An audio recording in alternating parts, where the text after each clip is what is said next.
Чолпонбай Төлөбердиев атындагы номер 2 жалпы билим берүү инновациялык мектебинин 7-Б классы класс жетекчиси Шарипова Элиза Мусабековна.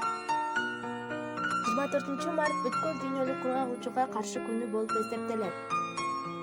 Кургак учук айга турган оору. Кургак учуктун микробактериясы аркылуу пайда болгон бардык органдарды жана ткандарды, бирок көп учурда өлкөнү жабырлантуучу жугуштуу оору. Кургак учукту биздин арабыздан ким гана болбосун курагына жана социалдык абалына карабастан жоктуруп алышы жана ооруп калышы ыктымал. Инфекция өлкөнүн кургак учугу менен ооруган адам жөтөлүп, түшкүрүп жана сүйлөп жаткан учурда абага микробактерияларды бөлүп чыгаруусу аркылуу жугат.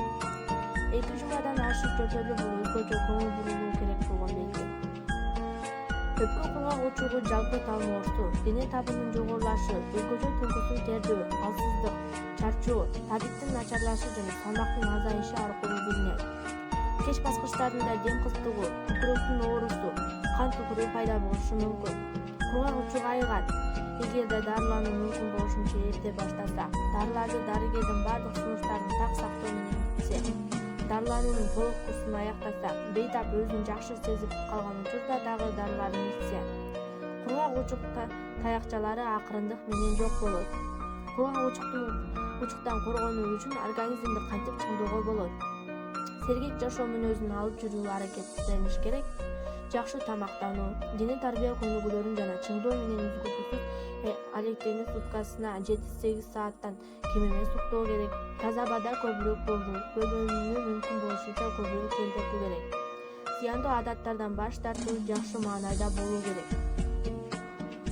Кургак учук дүйнө жүзүндө эң көп таралган жана коркунучтуу оорулардын бири болуп саналат.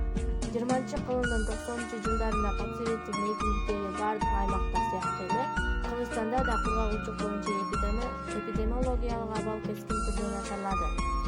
Буга экономикалык өнүгүү абалынын оорулошу, ошону менен катар калктын өзү тарабында да кургак учукка назар салбоосу жана ага болгон мамиленин сулкундоосу себеп болду. Соңку жылдарда бүткүл дүйнөнүн саламаттыкты сактоо уюмунун маалыматы боюнча ар бир секунд сайын дүйнөдө бир адам кургак учук оорусун жуктуруп алат. Ал эми ар бир 20 секундта жер жүзүндө кургак учуктан бир адам көз жумат. Жылына бул дарттан 600-гө жакын киши каза болот. Республикада кургак учук менен ооругандардын саны Чүйдө жана Бишкекте көбүрөөк байкалат. Өлкөдө социалдык-экономикалык кырдаал учук миграция өсүп жаткандагы бул оорунун кулаш жайышына таасир этүүдө. Кургак учук менен ооруп калгандардын санын азайтуу жаатында ак калачандар көптөгөн иштерди жасап жатышат. 2011-жылдын январындагы абал боюнча Кыргызстанда кургак учук менен ооругандардын саны калк арасында азайды дейт саламаттыкты сактоо министри Сабырбек Жумабеков. Анын айтымында 2010-жылы өлкөдө 5434 кургак учук менен ооруган адам катталган. Бул 2009-жылга салыштырганда 427 адамга аз болгон. Сабырбек Жумабеков саламаттык сактоону колдоого жана өнүктүрүүгө жылына 565 миллион сом талап кылынаарын, бирок республикалык бюджеттен 45 миллион сом гана бөлүнөөрүн айтат. Дагы айтмакчымын, бул кургак учук оорусу айга турган оору болуп эсептелет.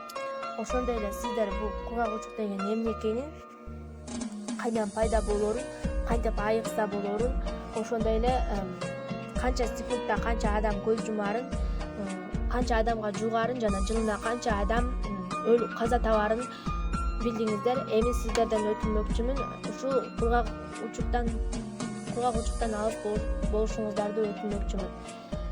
Сиздер менен мен 7-Б классынын окуучусу Садыкбаева Айжан болдум. Саламатта калыңыздар.